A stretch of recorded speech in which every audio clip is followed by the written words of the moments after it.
Have y'all ever noticed that certain artists are associated with being bad? Like every time their names come up, the most you hear people say is that they're a terrible artist. I've always wondered if these artists are truly terrible, or is it just a popular thing to say? Well, right about now, I'm about to find out if one of these rappers are bad, as their name is always associated with such. If you're a fan of hip hop, then you already know that Silkk is one of the main names that's associated with being a bad rapper. When the topic comes up, it's a guarantee that someone will mention him. This has been going on for as long as I can remember, and right about now, I'm about to find out if Silkk as bad as everyone says he is. Now for a little clarity, I have listened to Silkk countless times. I'm also a millennial, which means I was alive during No Limit's rise. I'm definitely familiar with all the artists in the No Limit camp, including Silkk. But as for me listening to his albums, I can honestly say that I only listened to 2 of them fully, which are Charge It to the Game and Made Man. I'm going to be revisiting those albums, along with checking out the rest of his projects. So without any further ado, let's see if Silkk is actually a bad rapper. Bitch, I'm a killer for real, X no joke. Slide niggas so fast and slow. I got to pop it and stop him cause on Silkk debut album, I was intrigued by his unique unorthodox style. He has the ability to switch up his flow, and there are many elements to his delivery. But the downside of his very unique style is that some of his performances weren't appealing on certain tracks. But thankfully this didn't completely ruin this album, as I don't think those particular tracks are bad. As I said before, there are many elements to Silkk style that's unique to him. One thing that he did that I found interesting is that he sounds unsure and sure in his delivery. What I mean by this is that his style feels amateurish and professional at the same time. A perfect example of this is his overall delivery on the track Mr. The way he recites his lyrics is very odd, which has a combination of elements I've mentioned before. always been bad, Mr. Always one of task, Mr. Like lawbreaker. Mr. Stick 'em up, I should I say, Mr. Like Robert. Another odd thing that he does is talk under his breath during his flow, which surprisingly doesn't bother me, as it's one of the many elements to his style that I like. A good example of this is his verse on the song Ghetto Tears. Other instances where Silkk style is captivating is when he provides compelling hyper-aggressive flows. Other elements to his aggressive style is when he stammers. This involves him rapping with a calm voice, then immediately providing aggressive energy. A perfect example of this is on the track The Shocker, which is a major highlight, as his unorthodox style is incredibly remarkable. The instrumental on the track is also amazing, as it did a great job providing that sinister feel, which matches well with Silkk hype flow. I'm a killer, for realer, that's no joke. Strap with the fofo, ain't nothing changed since I done went solo.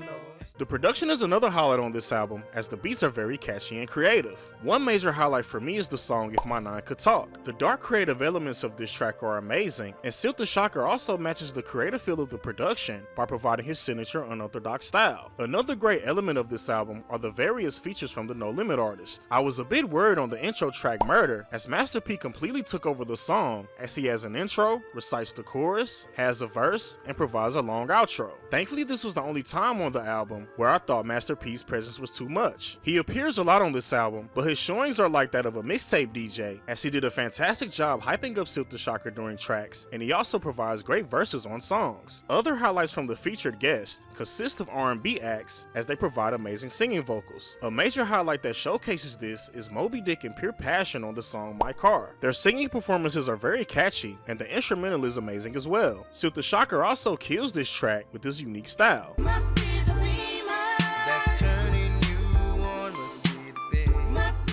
All in all, this is an amazing album, as it has a lot to offer. From an intriguing style from Silkk to the exceptional performances from the guest features and production.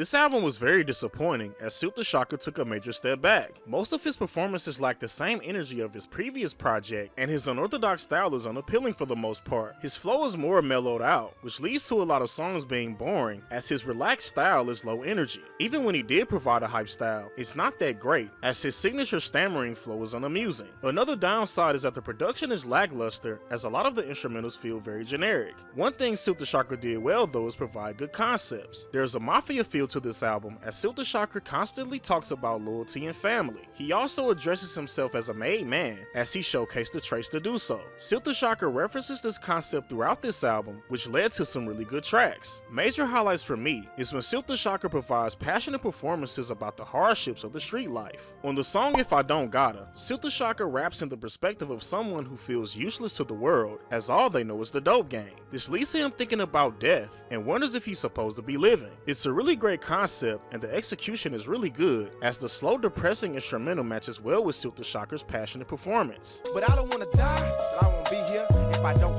gotta. I got friends and bitches, but they don't holler. Another major highlight that reflects the concept of this album is the song How Many. This involves the leader of No Limit, Master P, asking his crew if they'll remain loyal to him through tough times. This leads to incredible performances from Master P, C Murder, Mystical, Silkk the Shocker, and Mia X. The crazy thing about this is when I got around to this track, I realized Silkk the Shocker didn't make a song this great on the album, as the highlight of this song is the concept and exciting verses from his label mates. This is another con on this project, as Silkk the Shocker didn't wow me like he did on his previous album. But although this is the case, there is still something pretty amazing on this project, and that's his collaboration with Mystical on 2 tracks. Their styles are similar in a lot of ways, and they work well together. This is highlighted on the most popular song on this album, It Ain't My Fault. Their complex styles complement each other incredibly, and they also bring the same hype energy. They also did this on the song Let Me Hit It, which is very catchy due to the production and their unique flows. I will go as far as to even say that they would have made a great rap duo, as their chemistry is something truly special on this album.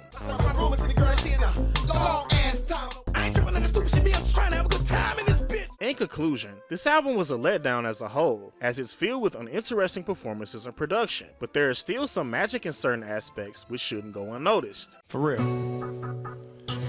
I know we from different sides, you know.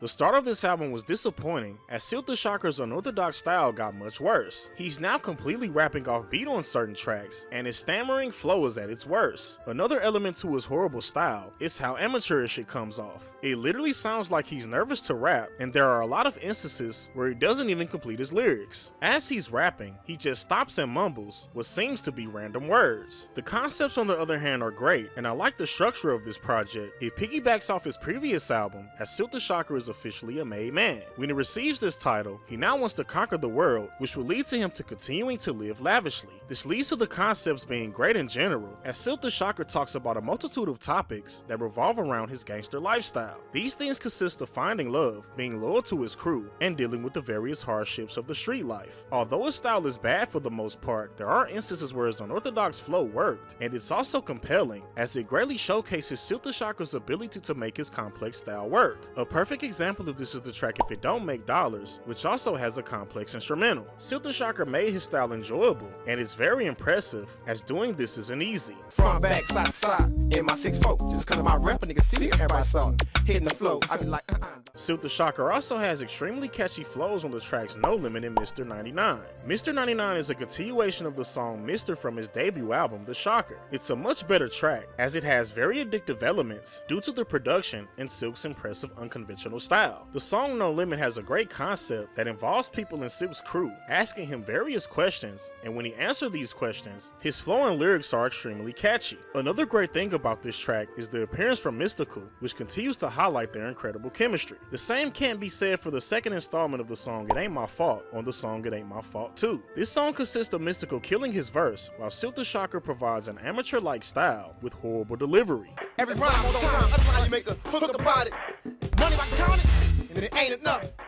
The love tracks Silkk the Shocker provides on this album are decent for the most part. On the song Somebody Like Me, him and Maya's chemistry felt unauthentic. This is due to Silkk the Shocker's beginner-like style and Maya's singing not matching well with the low-quality knockoff R&B instrumental. But on the song All Because of You, Silkk the Shocker and Mia X's styles complement each other well. I just didn't like the sound of the beatboxing instrumental. But one of the worst, yet hilarious aspects of this album are the songs dedicated to Silk's fallen homies. These songs contain his worst flows, as it's both painful to listen to and laughable. A perfect example that highlights this is the song It's Going Around Outside. Silkk does this funny thing where he's trying his hardest to sound sad, but it comes off as being cringy and hilarious. His stammering flow is at its worst, as he intensely recites his words with extra emphasis, and he completely raps off beat. It's supposed to be one night stand. I ain't supposed to be here. Mom and dad never was in love.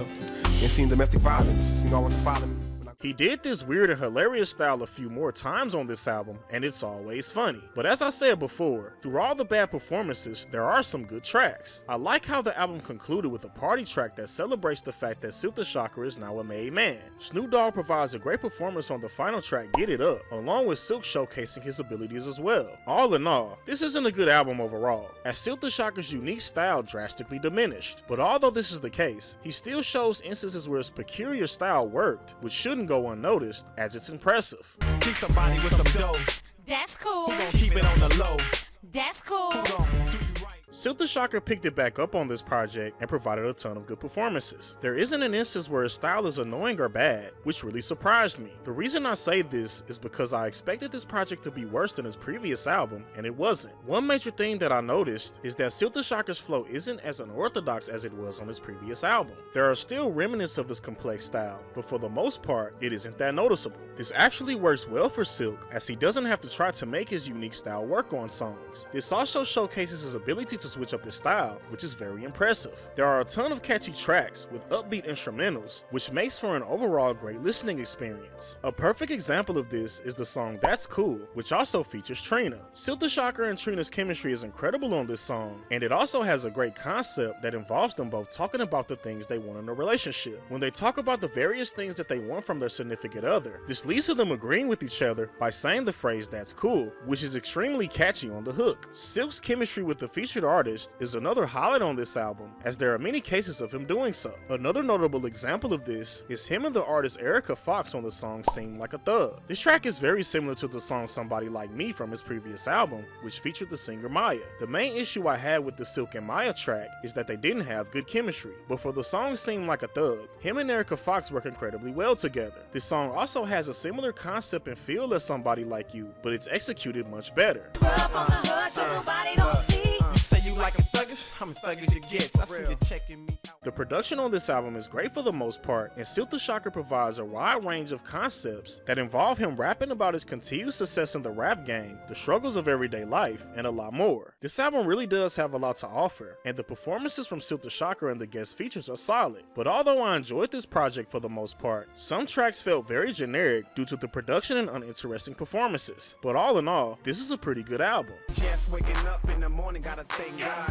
I don't know, but last night seemed kinda odd. The spot was hot. I was excited at the start of this album, as Silkk the Shocker provides an incredible performance on the intro track We Like the Girls. His flow is the best I've heard from him, as he effortlessly raps over the crunk instrumental. Another thing that I noticed is that he's very confident in his delivery, and he recites his lyrics very clearly. This was like something I've never heard from Silkk, and I was excited to hear what this album had to offer. Another good thing Silkk did at the beginning of this project was introduce a very familiar style that showcases his unique flow. The style of his verse on the song Got It On Lock is very reminiscent of his previous albums, which involves him rapping calmly, then all of a sudden getting very loud. Although I didn't like his delivery on this track, I was still excited to hear Silkk going back to his roots. Plus, you know what? I can like little kids and shit, nigga. Grow up! You can catch me top off. But sadly, midway through this project, Silkk's flows became boring, and he seemed unenthused to record a lot of tracks. This is very noticeable on the songs Just Do It and Player Player, as Silkk's energy is at an all-time low. Another weird thing about this album is the production. Some songs have amazing instrumentals that add creativity and catchy elements to crunk beats, while there are also terrible instrumentals that are generic with horrible melodies. This album has some of the worst beats I've ever heard in the genre, which are the tracks Why You Mad and Hey You. You don't want me looking?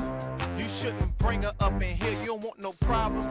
You shouldn't be looking. But thankfully all wasn't bad, as Silkk provides good performances on some tracks. One thing I noticed is that this album doesn't have a lot of deep and interesting concepts as Silkk's previous projects. Most of the songs are about regulating his enemies and getting money. I'm not saying this as a negative, as songs don't have to have deep concepts in order to be good. With that being said, there is only one song on this album that involves Silkk tackling a deep topic, which is the final track Forgive Me. I will say that this was a bit underwhelming, as the title of this project is called Based on a True Story, which kind of implies that Silkk is going to tell his story, which isn't the case. But although there are a handful of good songs, none of them stood out, as Silkk's performances are just passably good. The guest features were decent for the most part, as they provide little excitement to this project. All in all, this is a decent attempt from Silkk, as a lot of it falls short of being interesting or entertaining. I never fold up. I never slow up. I was a menace when I was young. Thank God I growed up. I was honestly shocked by how good this album is, as my expectations were low. Silkk the Shocker's performances on his albums are inconsistent, and if I'm being honest, a lot of this project is saved by the production. There isn't a bad instrumental, and even though Silkk did well on these songs, his performances didn't blow me away. This even goes for the songs that I thought were amazing, as the performances from the featured artist assisted Silkk exceptionally well. The songs in question are Run Up and Business. The male vocalists on these songs are amazing, along with the inspirational production. Yeah, on my business, never personal. I had to fall back for a minute. I honestly feel like if it wasn't for these additional elements, Silkk's performances wouldn't have mattered, but thankfully this isn't the case, as Silkk the Shocker matched the amazing production and styles from the featured artists remarkably. One thing that I've noticed by listening to all of Silkk's albums is that his style never really felt completely refined. The reason I say this is because there's performances from Silkk on this album where he's not fully confident in his flow. His delivery can still be beginner-like on certain tracks, which is unacceptable as he's been doing this for over a decade up to this point. But although these flaws are noticeable, this doesn't take away from the overall enjoyment of this album. I like the fact that Silkk the Shocker stakes claim in his position in the rap game. Although I didn't like his amateurish flow on the intro track It Would All Make Sense Later, it's great to hear his perspective on the backlash he's received over the years of being labeled a bad rapper. He states that people will give him his flowers in due time, as his impact is undeniable. Speaking of Silkk the Shocker addressing the backlash he's received over the years, he hilariously addresses the accusation that he raps off beat on the song We Them Boys. He responds to someone saying that he always raps off beat by saying that he doesn't rap off beat, they're just listening wrong. They say Silkk used to rap off beat, I say nah, he was listening wrong, I'm saying. If I'm being perfectly honest, Silkk the Shocker only rapped off beat on one of his albums. Through my analysis, his album Made Man has multiple cases of him rapping off beat, but that's about it in my opinion. Since that's one of his more popular albums, I guess people only remember him doing so on that project, which is his fault, as he shouldn't have presented his unorthodox style so sloppy on that project. There's another hilarious moment that's reminiscent of his confusing verse on the song Always Feel Like. On the song I'll Do It, he states don't compare Jay-Z to Kodak, cause he's more Kodak than Jay-Z, when Jay-Z was Kodak. Don't be comparing Jay-Z to Kodak. That's no diss, cause I'm more Kodak than Jay-Z, or Jay-Z with Kodak. I have absolutely no idea what this means, but even though these hilarious moments exist, it didn't make the songs bad, as Silkk provides great performances. There are a ton of catchy hooks and instrumentals, along with great concepts that involve Silkk the Shocker motivating listeners to strive for greatness. There are also love songs and gangster tracks. In other words, this album has a lot to offer. The guest features did a great job for the most part, with the major highlight being NBA Youngboy's captivating melodic performance on the final track Outta Here. In conclusion, this is a great album that has a lot to offer, but even though this is the case, Silkk the Shocker still didn't fully master his style, as he provides amateur performances on a handful of tracks.